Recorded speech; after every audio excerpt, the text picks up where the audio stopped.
வணக்கம். வேந்தரின் உச்சிவேளை பகல் செய்திகளுக்காக ராகப்பிரியா. ஆர்த்தி. முதலில் தலைப்புச் செய்திகள். எல்லையில் போர் சூழல். ராஜ்நாத் சிங் தலைமையில் பாதுகாப்பு ஆய்வுக் கூட்டம்.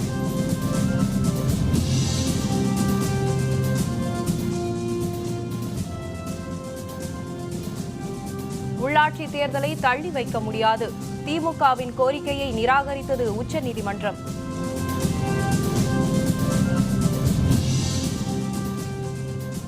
அரசு பேருந்து மணல் லாரி மோதல். 6 பேர் பலி, 20 பேர் காயம்.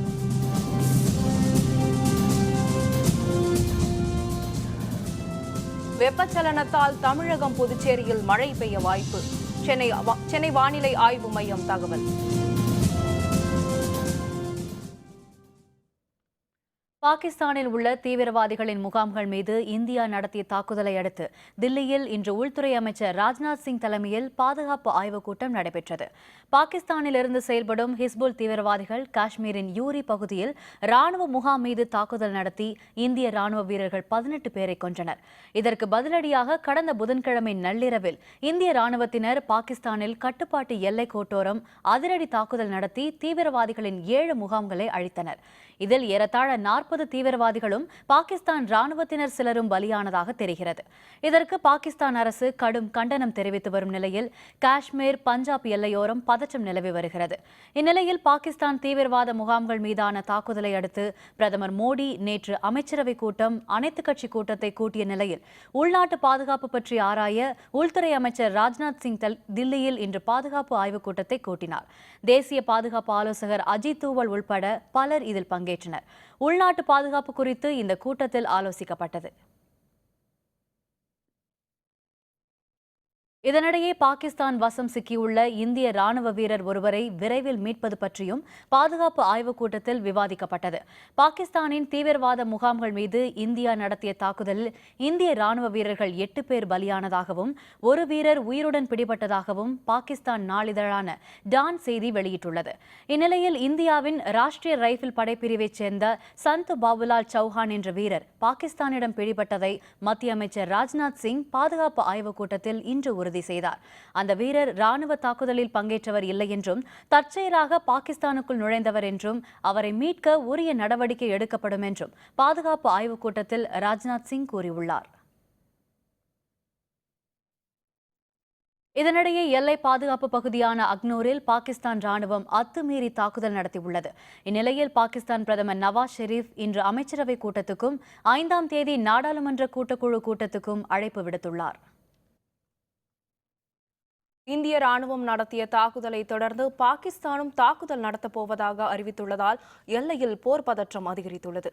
இரு நாடுகளிடையே பதற்றமான சூழல் நிலவி வருவதால் ஹரியானா, பஞ்சாப், ராஜஸ்தான், ஜம்மு காஷ்மீர் எல்லையில் வசிக்கும் மக்கள் பாதுகாப்பான இடங்களுக்கு அப்புறப்படுத்தப்பட்டு வருகின்றனர்.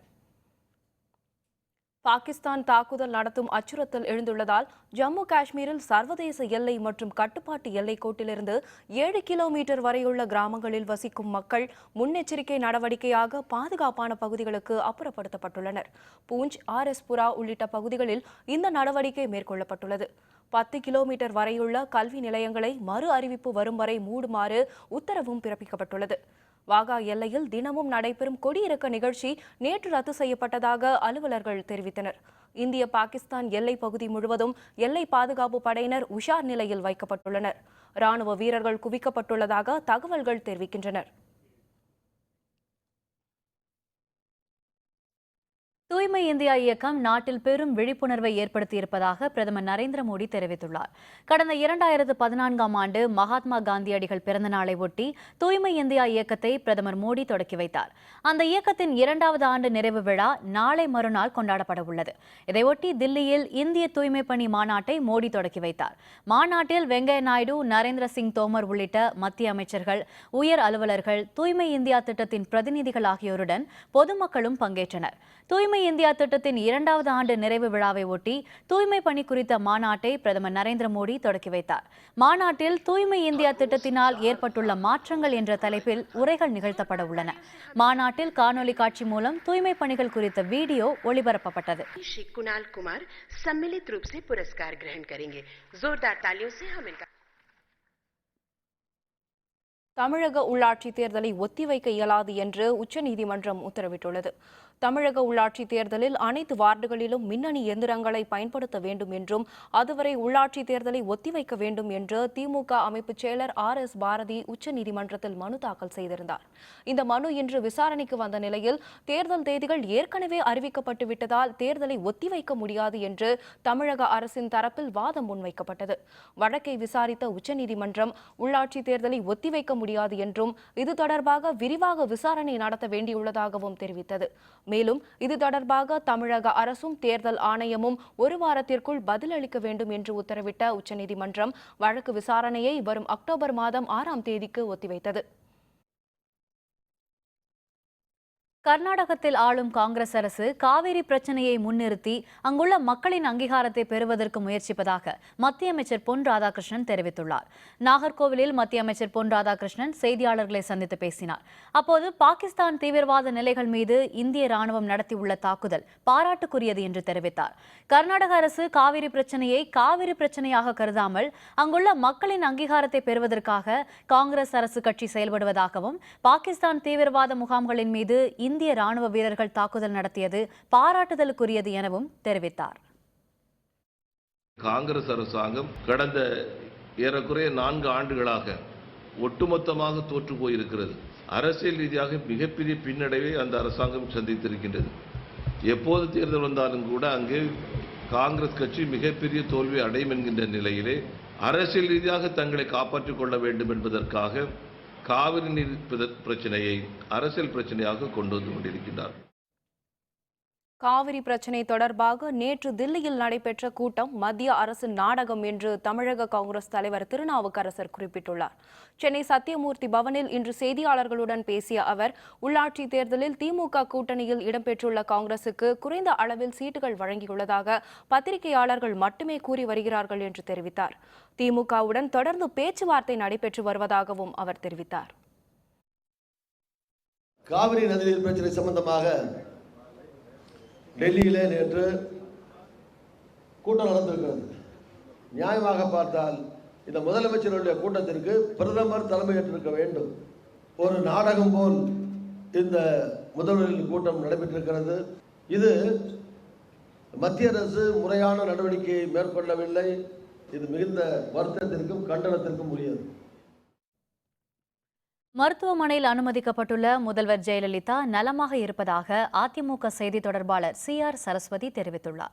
மக்களவை துணைத் தலைவர் தம்பிதுரை, அதிமுக செய்தி தொடர்பாளர் CR சரஸ்வதி, சட்டமன்ற உறுப்பினர் கருணாஸ் ஆகியோர் இன்று காலை முதல்வர் அனுமதிக்கப்பட்டுள்ள தனியார் மருத்துவமனைக்கு வந்திருந்தனர். பின்னர் செய்தியாளர்களை சந்தித்து பேசிய CR சரஸ்வதி, கருணாஸ் ஆகியோர் முதல்வர் நலமாக இருப்பதாக தெரிவித்தனர். ஒவ்வொரு நாளும் அப்போலோ ஆஸ்பத்திரி நிர்வாகம் தெளிவாக பிரஸ்ல சொல்றாங்க, பிரஸ் ரிலீஸ் பண்ணுறாங்க. மாண்புமிகு முதலமைச்சர் அம்மா அவர்கள் நல்ல நலத்துடன் இருக்கிறார், அவருக்கு எந்த பிரச்சனையும் இல்லை. நாங்கள் கேட்டுக்கொண்டதுக்காக சிறிது கொஞ்சம் ரெஸ்ட் எடுக்கிறதுக்காகவும் அவங்க ரெகுலர் செக்கப்புக்காகவும் இருக்காங்களே தவிர அவங்களுக்கு எந்த குறையும் இல்லை. அம்மா அவர்கள் மருத்துவமனையில் எல்லா விதமான சிகிச்சைகளும் பார்த்துக்கிட்டு இருக்காங்க, நல்லா இருக்காங்க. எந்த விதமான பதட்டமும் பயமும் இல்லை.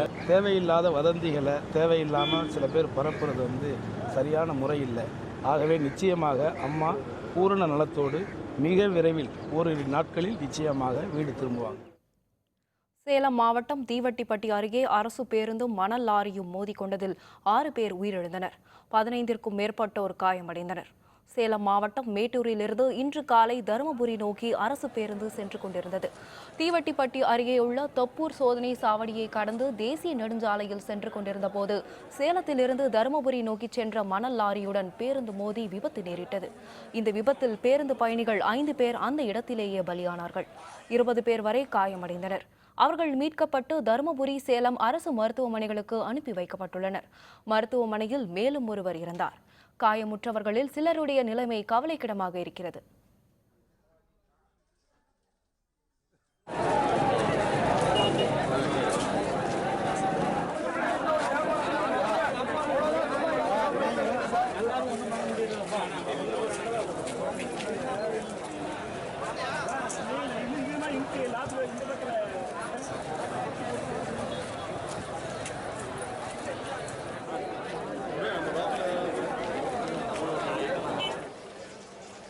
மேச்சேரி கோயிலுக்கு போயிட்டு தருமபுரிக்கு போனோம்.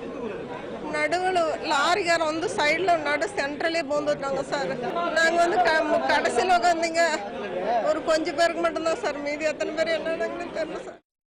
வேலைக்கு போயிட்டு வீட்டுக்கு வரும்போது மணல் ரரி குறுக்க வந்துச்சு, அடிச்சு நிறைய பேர் பாட்டு விட்டு காலி இருந்துச்சு. பின்னாடி 4 சீட்டு 5 சீட்டு தான் சார் இதாக இருந்துச்சு, மீதி எல்லாம் நொறி.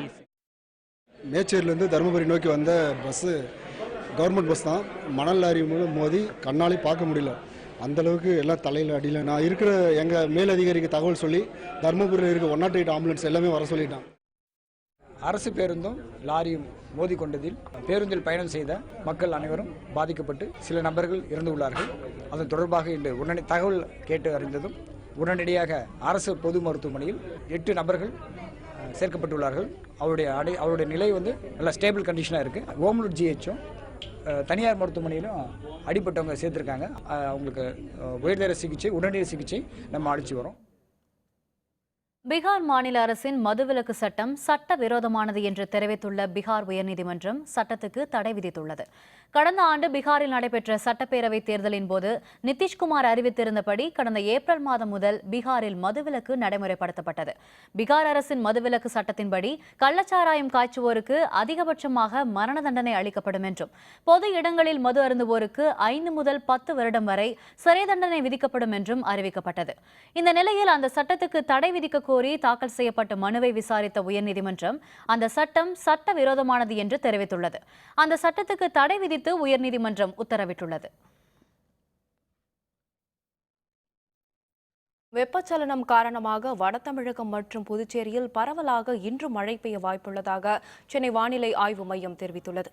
இதுகுறித்து செய்தியாளர்களுடன் பேசிய சென்னை வானிலை ஆய்வு மைய அலுவலர்கள் தெலங்கானா மாநிலத்தின் நிலப்பகுதியில் மேலடுக்கு சுழற்சி நிலை கொண்டுள்ளதாகவும் மேலும் தமிழகத்தில் நிலவும் வெப்பச்சலனம் காரணமாக தமிழகத்தின் வட மாவட்டங்கள் மற்றும் வடகடலோர மாவட்டங்களில் மேகக்கூட்டம் அதிக அளவில் திரண்டுள்ளதாகவும் தெரிவித்தனர்.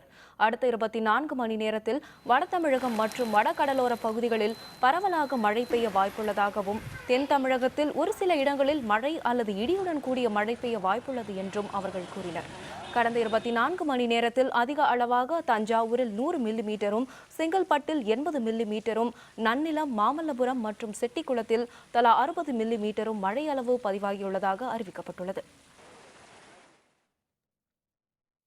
மகாலய அமாவாசை நாள் முன்னோருக்கு படையலிட்டு வழிபாடு. விவரம் விளம்பர இடைவேளைக்கு பிறகு.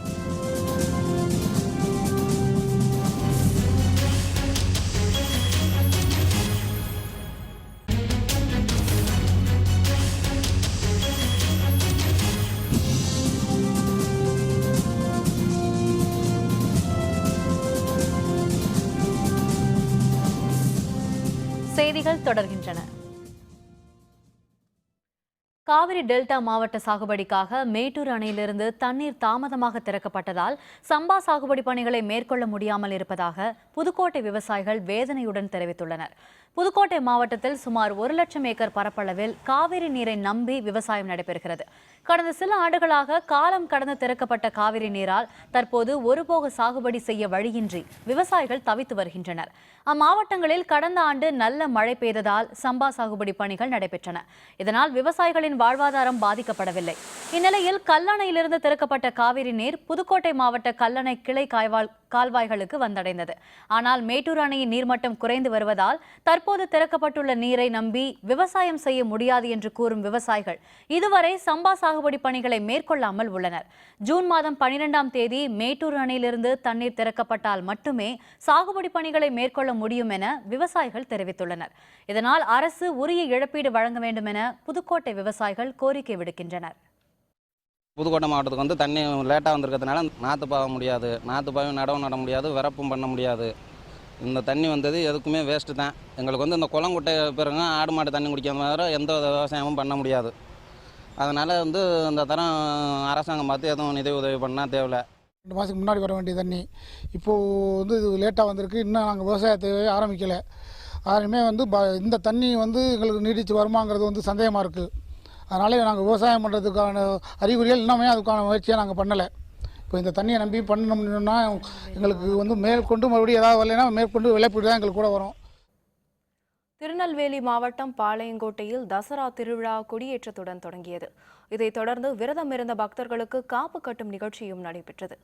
தென் தமிழகத்தில் புகழ்பெற்ற தசரா திருவிழா திருநெல்வேலி மாவட்டம் பாளையங்கோட்டையில் உள்ள 12 அம்மன் கோவில்களிலும் கொடியேற்றத்துடன் இன்று தொடங்கியது.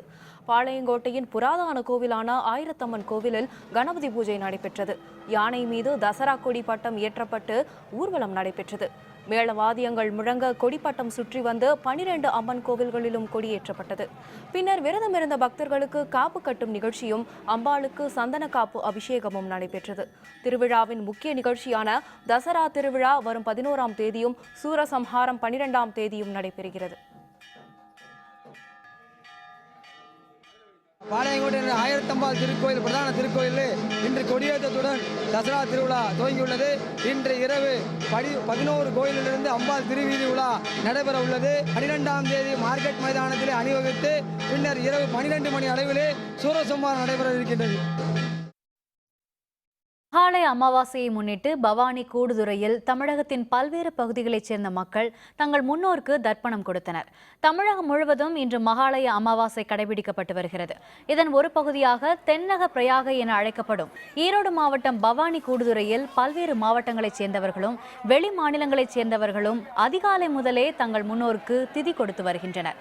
பவானி கூடுதுறையில் புனித நீராடியும் படையலிட்டும் அவர்கள் சிறப்பு வழிபாட்டில் ஈடுபட்டனர். மேட்டூர் அணையிலிருந்து அதிக அளவில் தண்ணீர் திறந்துவிடப்பட்டுள்ளதால் மக்கள் குளிப்பதற்கு கட்டுப்பாடுகள் விதிக்கப்பட்டுள்ளன. தீயணைப்பு வீரர்கள் கண்காணிப்பில் ஈடுபட்டுள்ளனர்.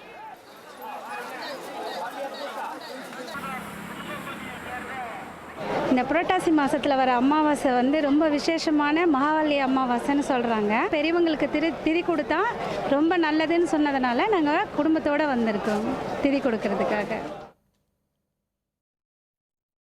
திருச்சி அம்மா மண்டபம் படித்துறையில் மகாலய அமாவாசை தினமான இன்று காவிரி ஆற்றில் ஏராளமானோர் புனித நீராடி முன்னோர்களுக்கு சிறப்பு வழிபாடு செய்தனர். மகாலய அமாவாசையை முன்னிட்டு திருச்சி அம்மா மண்டபத்தில் உள்ள காவிரியில் புனித நீராடி முன்னோர்களுக்கு திதி கொடுத்து ஏழைகளுக்கு அன்னதானம் வழங்கி வழிபாடு செய்தனர். தஞ்சாவூர், புதுக்கோட்டை, கரூர் உள்ளிட்ட பல்வேறு மாவட்டங்களிலிருந்து ஏராளமானோர் முன்னோர்களுக்கு தர்ப்பணம் செய்து பின்னர் ஸ்ரீரங்கம் அருள்மிகு ரங்கநாதரை தரிசனம் செய்தனர். காவிரி ஆற்றில் தண்ணீர் அதிக அளவில் செல்வதால் அசம்பாவிதங்களை தடுக்கும் வகையில் தீயணைப்பு வீரர்கள் ரப்பர் படகுகள் மூலம் கண்காணிப்பில் ஈடுபட்டுள்ளனர். மாலை அமாவாசையில் 15 நாளும் நம்ம திதி கொடுத்து அவங்கவுங்க குல வழக்கப்படி எல்லா நம்ம செய்கிற எல்லா இதுவும் அவங்களுக்கு போய் சேரும். நம்மளுடைய குலமும் நம்மளுடைய குடும்பமும் நம்மளுடைய குழந்தைகள் எல்லாமே சீரு சிறப்புமாக இருக்கும். இந்த ஒரு நாள் பண்ணுற இதுதான் அவங்களுக்கு ரொம்ப விசேஷமானது. நியூசிலாந்துக்கு எதிரான 2வது டெஸ்ட் போட்டி இந்திய அணி ரன் குவிக்க முடியாமல் திணறல். விவரம் விளம்பர இடைவேளைக்கு பிறகு.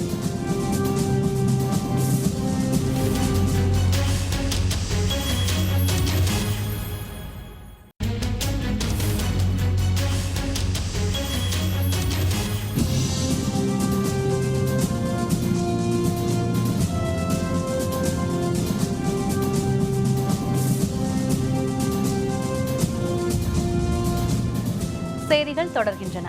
இனி அயலக செய்திகள்.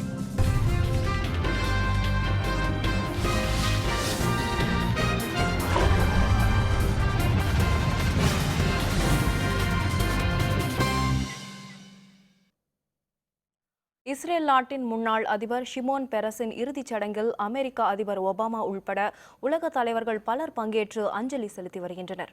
இஸ்ரேல் நாட்டின் முன்னாள் அதிபராகவும் பிரதமராகவும் இருந்தவர் ஷிமோன் பெரஸ்.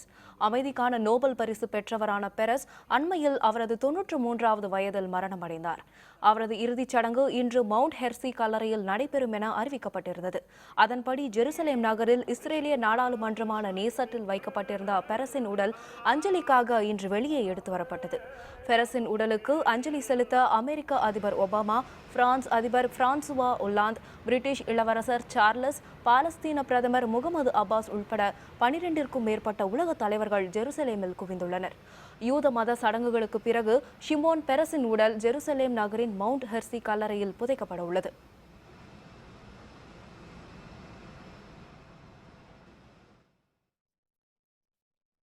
சீன சீனாவில் 67வது தேசிய நாளை முன்னிட்டு தியானன்மென் சதுக்கத்தில் உள்ள போர் நினைவிடத்தில் தலைவர்கள் மலரஞ்சலி செலுத்தினர். சீனாவில் போரில் உயிர்த்தியாகம் செய்த ராணுவ வீரர்களுக்கு மரியாதை செலுத்தும் விதமாக தியானன்மென் சதுக்கத்தில் உள்ள நினைவிடத்தில் அதிபர் ஜி ஜின்பிங், பிரதமர் லீ கியாங் உள்ளிட்டோர் மலரஞ்சலி செலுத்தினர். இந்நிகழ்ச்சியில் ராணுவ வீரர்கள், அரசு அலுவலர்கள், பொதுமக்கள் என ஏராளமானோர் கலந்து கொண்டு மரியாதை செலுத்தினர். 67வது தேசிய நாள் கொண்டாடப்படுவதை முன்னிட்டு முன்னதாக தியாகிகள் நாள் கடைபிடிக்கப்பட்டுள்ளது. இதனையொட்டி சீன அரசு ஒரு வார காலம் விடுமுறை அறிவித்துள்ளது.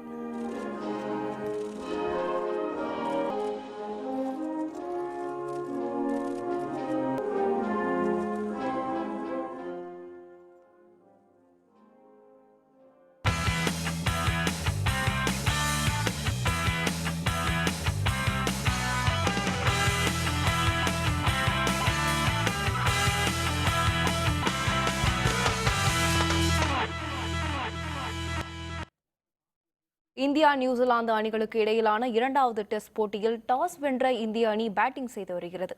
இந்தியாவில் சுற்றுப்பயணம் மேற்கொண்டுள்ள நியூசிலாந்து அணி 3 டெஸ்ட் போட்டிகள் கொண்ட தொடரில் விளையாடி வருகிறது.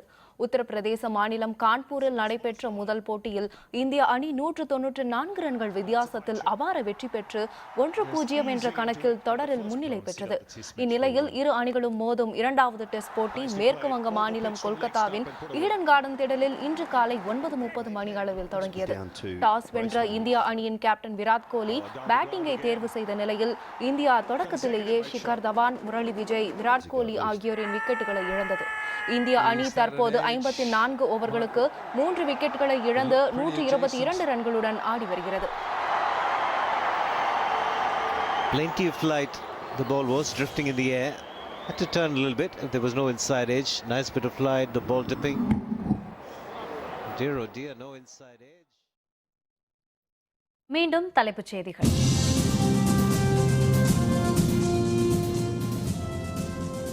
எல்லையில் போர் சூழல், ராஜ்நாத் சிங் தலைமையில் பாதுகாப்பு ஆய்வுக் கூட்டம்.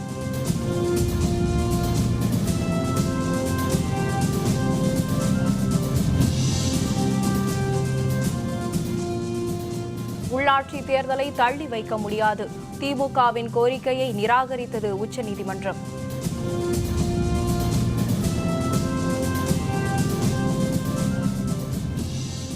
அரசு பேருந்து மணல் லாரி மோதல், 6 பேர் பலி, 20 பேர் காயம்.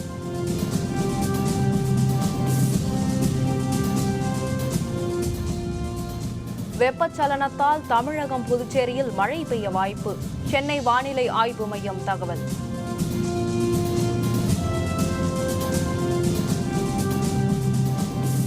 இத்துடன் வேந்தரின் உச்சிவேளை பகல் செய்திகள் நிறைவடைந்தன.